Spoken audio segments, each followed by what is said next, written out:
Aliens took my blood sample now. I'm the chosen. One for Interstellar Reproduction asterisk. Jake Morrison wiped the sweat from his forehead as he stepped out of the construction site. Another 12-hour shift building the new hospital downtown. His body ached, but the overtime pay was worth it. He needed every dollar to keep his small apartment and help his sister with her college tuition. Walking past the gleaming medical center, Jake noticed a mobile blood drive unit parked outside. A sign read, "Emergency blood drive, critical shortage." He had donated blood before, always feeling good about helping others. Today felt no different. The interior of the mobile unit was surprisingly spacious and modern. Advanced equipment lined the walls, far more sophisticated than typical blood drive setups. A woman in a pristine white coat greeted him with a warm smile. "Welcome. I'm Dr. Valeska Reeves," she said, her accent hard to place. "Thank you for volunteering today." Jake settled into the donation chair, rolling up his sleeve. The needle insertion was painless, almost unnoticeable. As his blood flowed into the collection bag, he noticed something odd. The bag seemed to shimmer with a faint blue light. "Is that normal?" Jake asked, pointing to the glowing collection bag. Dr. Reeves glanced over quickly. "Just a reaction to our new preservation additives. Nothing to worry about." The donation process took longer than usual.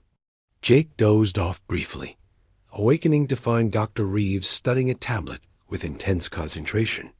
Her fingers moved across the screen with practiced precision, analyzing data that scrolled too quickly for him to read. "All finished," she announced, removing the needle. "Your blood is quite remarkable, Mr. Morrison," Jake laughed. "Just regular type O negative. Nothing special about me." Dr. Reeves smiled mysteriously. "You might be surprised." That evening, Jake experienced strange dreams. Visions of distant stars, crystalline cities, and beings with elongated limbs and luminescent skin filled his sleep. He woke several times, feeling as though someone was calling his name from a great distance. The next morning brought an unexpected visitor. Dr. Reeves stood at his apartment door, no longer wearing the friendly mask from the blood drive. Her expression was serious, almost urgent. "We need to talk, Jake. May I come in?" His small apartment felt even smaller with her presence. She sat across from him, hands folded professionally. "A blood drive yesterday wasn't entirely what it seemed," she began. "I represent an organization that monitors genetic compatibility across different species." Jake nearly choked on his coffee. "Species? What are you talking about?" "Your blood contains a unique genetic sequence that we've been searching for across multiple star systems. It's incredibly rare. Perhaps one in several billion humans possess it." The words sounded like science fiction, but her tone was deadly serious. Jake stood up, pacing to the window. "You're telling me I'm some kind of genetic freak?" "Not a freak, a bridge. Your DNA contains markers that allow for successful reproduction between humans and the Xanthari people." Jake spun around. "The what people?" Dr. Reeves activated a small device, projecting a holographic image into the room. The figure that appeared was humanoid, but clearly not human. Tall, graceful, with opalescent skin that shifted between silver and gold. Large, expressive eyes dominated an angular face. The Xanthari are a dying race. Their population has dwindled to fewer than 10,000 individuals. They've searched the galaxy for compatible genetic material that could help them survive. Jake stared at the hologram, mesmerized despite his shock. "And you think I'm that genetic material?" "I know you are. Your blood sample confirmed it. The question now is whether you're willing to help save an entire civilization." The room fell silent, except for the hum of the holographic projector. Jake's mind raced with questions, doubts, and a strange sense of destiny he couldn't shake. "What?" exactly are you asking me to do? Dr. Reeves deactivated the hologram. Come with me. Meet them. Learn about what this means for both our species. Jake looked around his modest apartment, thinking about his ordinary life, his construction job, his simple dreams. None of it seemed real anymore. If I say yes, what happens to my life here? That depends on what you choose after you understand the full situation. But Jake, this isn't just about you anymore. This is about the future of two civilizations. He walked to the window, looking out at the city where he'd spent his entire life. Everything looked the same, but he felt fundamentally different. The calling from his dreams seemed stronger now, more urgent. When do we leave? The facility Dr. Reeves brought Jake to look like a typical government building from the outside. Inside, however, it was unlike anything he'd ever seen. Corridors lined with technology that hummed with subtle energy led to laboratories filled with equipment that seemed decades ahead of anything on Earth. This is where we've been conducting our research, Dr. Reeves explained as they walked. The Xanthari have been in contact with a select group of humans for over 50 years. Jake stopped walking. 50 years? And nobody knows? The revelation would cause panic. We've been preparing for this moment, waiting for the right genetic match. They entered a large chamber with a transparent wall. Behind it, Jake saw his first living Xanthari. The being was even more magnificent than the hologram had suggested. Nearly 7 feet tall, with skin that seemed to contain starlight, the alien moved with fluid grace. This is Quinves, Dr. Reeves said. She's their chief genetic researcher, and the one who will explain what's at stake. Quinves approached the transparent barrier. When she spoke, her voice came through speakers, melodic and strangely hypnotic. Jake Morrison, your arrival fulfills a prophecy that has guided my people for generations. We have traveled vast distances to find you. Find me specifically? Jake asked, still trying to process the situation. Not you personally, but someone with your unique genetic signature. Your DNA contains sequences that predate modern human evolution. These sequences are compatible with our reproductive biology. Dr. Reeves pulled up holographic displays showing complex genetic charts. The Xanthari reproductive system requires specific genetic triggers that are almost extinct in their own population. Your blood contains these triggers. Jake studied the swirling patterns of DNA helixes, trying to understand. So you need me to ... What exactly? Quinves's large eyes seemed to shimmer with emotion. To help us create hybrid offspring that can survive in environments where pure Xanthari cannot. Our children would carry the best of both species. The weight of the request hit Jake like a physical blow. You want me to father an alien hybrid race? Not just father, Quinves continued.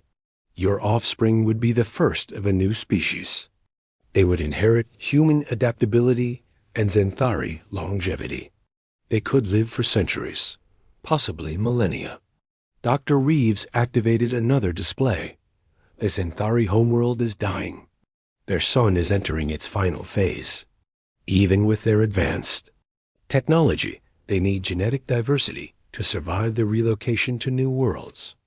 Jake sat down heavily in a nearby chair. This is insane. I'm just a construction worker. I don't know anything about genetics or saving civilizations. You don't need to know, Quinves said gently. You simply need to be willing. And if I say no? The chamber fell silent. Dr. Reeves and Quinves exchanged glances. The Xanthari will continue their search, Dr. Reeves said finally. But time is running out. If they don't find a solution soon, their species will become extinct within 2 generations. Jake looked at Quinves, really studying her for the first time. Despite her alien appearance, there was something unmistakably intelligent and compassionate in her expression. She wasn't just a scientist asking for help. She was a being facing the extinction of her entire people. What would happen to any? Children? Jake asked. They would be raised with love and care, Quinvess replied. They would know both their human and Xanthari heritage. They would be bridges between our worlds. And me? What happens to me? That choice would be yours. Dr. Reeves said, you could return to your life on Earth, or you could join the Xanthari in their new colonies. You would be honored among their people as the one who saved their species. Jake stood up, walking to the transparent wall. Quinvess moved closer, placing her hand against the barrier. Almost instinctively, Jake placed his hand against the same spot on his side. The moment their hands aligned, separated only by the transparent material, Jake felt a strange sensation. It was like a gentle electric current, but warm and comforting, rather than shocking. You feel it, Quinvess said, her voice filled with wonder. The genetic compatibility. Our life forces recognize each other. Jake's eyes widened. The sensation was undeniable, like finding a missing piece of himself he didn't know was lost. This is really happening, isn't it? He whispered. Double quotes, yes, Quinvess replied. But the choice is still yours. We will not force you. Jake looked around. The chamber, at the incredible technology, at the alien being whose fate might rest in his hands. His ordinary life seemed like a distant memory. Can I think about it? Of course, Dr. Reeves said. But understand, the Xanthari ship departs in 3 days. If you're going to help them, the process needs to begin soon. As they prepared to leave the chamber, Jake turned back to Quinvess. If I do this, if I help your people, what guarantee do I have that the children will be safe? You have my word, she replied. And among the Xanthari, one's word is sacred. We would protect these children with our lives. Walking back through the corridors, Jake felt the weight of the decision ahead of him. In 3 days, he would choose between his simple human life and becoming part of something that could reshape the future of 2 civilizations. Jake spent the next 2 days in a state of mental turmoil. Dr. Reeves had given him access to detailed files about the Xanthari, their dying homeworld, and the desperate situation facing their species. The more he learned, the more he understood the magnitude of what was being asked of him. The Xanthari had once been a thriving civilization spanning multiple star systems. Their mastery of science and technology was beyond human comprehension. They had created art, music, and literature that captured the beauty of countless worlds. But their success had come at a cost. Their focus on perfection had led to genetic stagnation, and now their very survival depended on finding compatible genetic material from other species. On the morning of the 3rd day, Jake returned to the facility. Dr. Reeves met him at the entrance, her expression carefully neutral. Have you made your decision? She asked. I want to talk to Quinvess first, alone. Dr. Reeves nodded and led him back to the chamber. This time, she activated controls that removed the transparent barrier. Jake found himself in the same room as the Xanthari for the first time. Up close, Quinvess was even more extraordinary. Her skin seemed to contain flowing patterns of light, and her presence filled the room with a subtle energy that made Jake feel both calm and energized. You have questions, she said, her voice no longer filtered through speakers. I do. If I help you, if we create these hybrid children, what kind of life will they have? Will they be experiments? Will they be free? Quinvess moved closer, her large eyes reflecting genuine concern. They will be our future, Jake. They will be raised in our colonies, educated in the ways of both our peoples.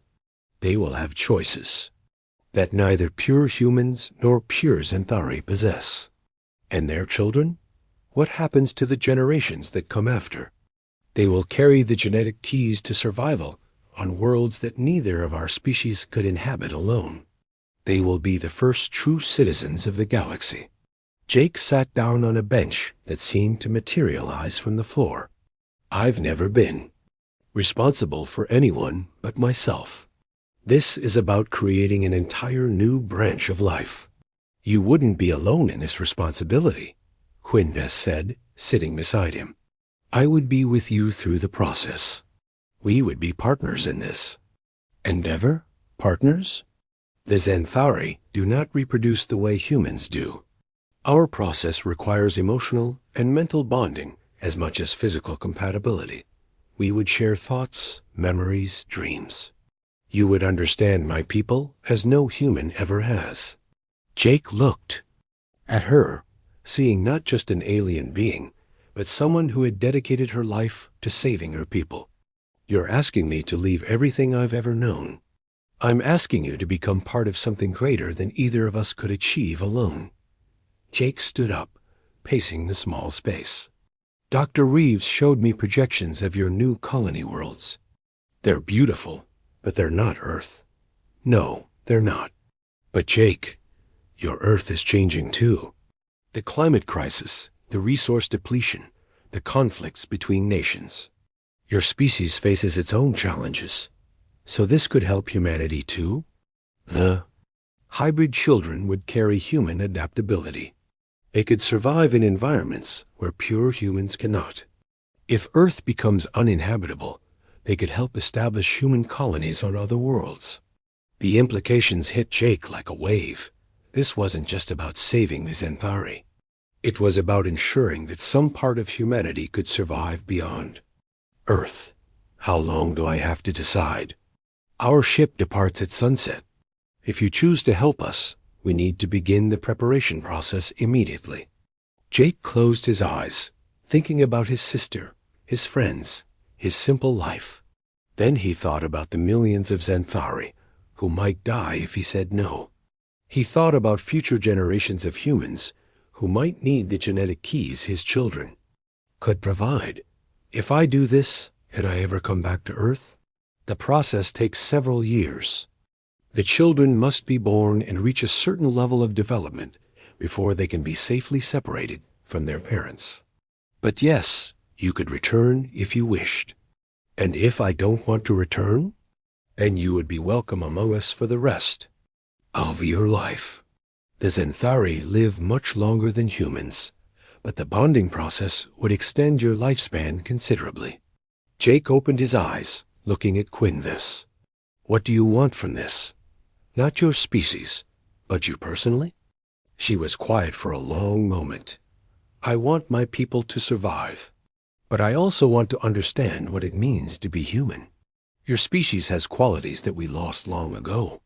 Spontaneity, creativity, the ability to adapt quickly to new situations. Through our bonding, I would learn these things. And I would learn about your people. You would experience memories spanning thousands of years. You would understand science and art that your species won't discover for centuries. You would see the universe through eyes that have witnessed the birth and death of stars. Jake stood up, his decision crystallizing. I'll do it. Quinves's skin brightened visibly. You're certain? I'm terrified, but I'm certain. How do we begin? Dr. Reeves entered the chamber as if she had been waiting for this moment. The preparation process takes several hours. We need to adjust your biology to be compatible with Xanthari physiology. Is it dangerous? There's always risk when dealing with genetic modification, Dr. Reeves admitted. But we've been preparing for this for decades. The success rate is very high. Jake looked one last time at the walls of the chamber, knowing that when he left this room, he would be fundamentally different. Let's do it. The preparation chamber looked like something from a science fiction movie. Jake lay on a table that seemed to be made of liquid metal, constantly adjusting to his body temperature and position. Tubes connected to his arms delivered a cocktail of genetic modifiers and enhancement SERUMS. Dr. Reeves monitored his vital signs while Quinves prepared her own transformation. Unlike Jake, she needed no external modifications. Her people had evolved the ability to adapt their biology for reproduction with compatible species. "How are you feeling?" Dr. Reeves asked, adjusting the flow of one of the serums. "Strange," Jake replied honestly. "Like every cell in my body is waking up. That's exactly what's happening. Your dormant genetic sequences are being activated. These are the same sequences that allowed early humans to survive in diverse environments." Quinn Vess approached his table. Her appearance had changed subtly. Her skin now pulsed with a warmer light, and her eyes had taken on a deeper, more human-like quality. "The bonding process will begin soon," she said. "Are you ready to share consciousness with me?" Jake nodded, though he wasn't sure anyone could. Be ready for such an experience. What will it feel like? Like becoming more than yourself while remaining yourself. You'll understand when it happens. Dr. Reeves stepped back as Quinvess placed her hand on Jake's chest. The moment their skin touched, Jake felt a rush of sensation, unlike anything he'd ever experienced. It was as if his mind expanded beyond the boundaries of his skull. Suddenly, he was seeing through Quinvess's eyes. He witnessed the beauty of the Xanthari homeworld before its sun began dying. Crystal cities that reached toward the stars, vast libraries containing the knowledge of millennia, gardens where impossible flowers bloomed in colors that had no names in human language. But he also felt her sorrow, the gradual realization that her people were dying out, the desperate search across the galaxy for a solution, the loneliness of being one of the few Xanthari willing to sacrifice their racial purity for the survival of their species. At the same time, Quinvess was experiencing his memories. She saw Earth through his eyes, felt the simple joy of a sunrise over a construction site, understood the human capacity for love and sacrifice through his relationship with his sister. "Remarkable," she whispered, her voice now carrying some of his intonation patterns. "Your species feels so intensely." "Your people think so deeply," Jake replied, amazed at how natural it felt to share consciousness with her. "I can see the mathematics behind the beauty of your cities." Dr. Reeves monitored the process, tracking the genetic changes taking place in both subjects. "The compatibility is perfect, better than our best projections." As the bonding deepened, Jake began to understand the true scope of what they were creating. The hybrid children wouldn't just be a blend of human and Xanthari genetics. They would be something entirely new, possessing capabilities that neither species had alone. "I can feel them," Jake said in wonder. "The children. They're not even conceived yet, but I can sense their potential." "They will be magnificent," Quinvess agreed. "They will carry our adaptability and our longevity. They will be able to survive in environments that would kill either of our species." The transformation process continued for hours. Jake felt his body changing at a fundamental level. His cells became more efficient, his neural pathways more complex. He was still human, but he was becoming something more. "The first phase is complete," Dr. Reeves announced. "You're now biologically compatible for reproduction." Jake sat up, amazed at how different he felt. His senses were sharper, his thoughts clearer. He could perceive electromagnetic fields and hear frequencies that had been beyond human range. "How long will the changes last?" he asked. "They're permanent," Dr. Reeves replied. "You're now a hybrid yourself, though the changes are subtle. Your children will display much more dramatic alterations." Quinvess helped him stand. "Are you ready for the final step?"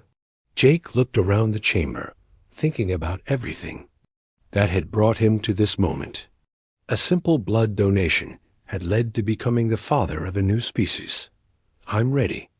The reproductive process for the Xanthari was unlike anything in human biology.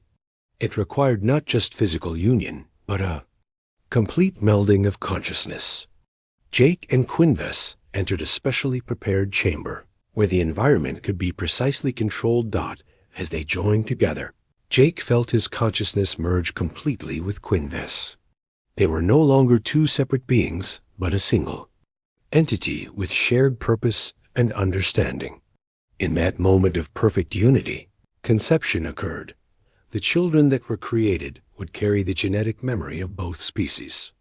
They would be born with knowledge and capabilities that would allow them to bridge the gap between human and Xanthari civilization.